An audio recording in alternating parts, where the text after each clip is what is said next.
पावन द्वार। सतनाम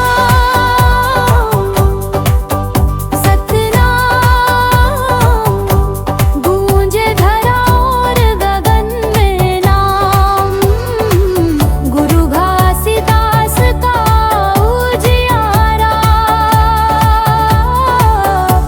मिटाए जग का हर अंधियारा।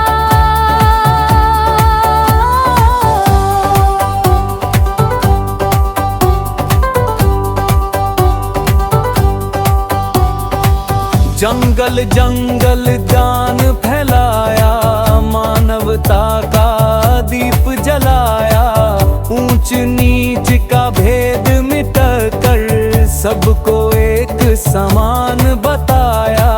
दया और सेवा का संदेश हर दिल में प्रेम जगा।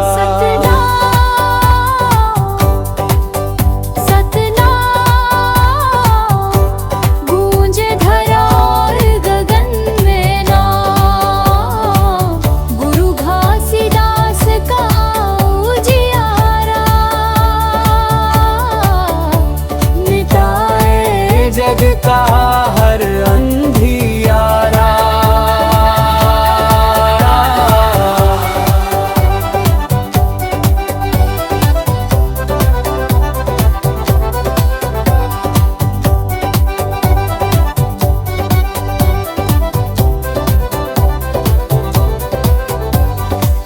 पंथी नाचे भक्ति के रंग में, ढोल मांदर बजे उमंग में। गुरु चरणों में शीश झुकाकर चले सभी सतनाम के संग में। भक्ति की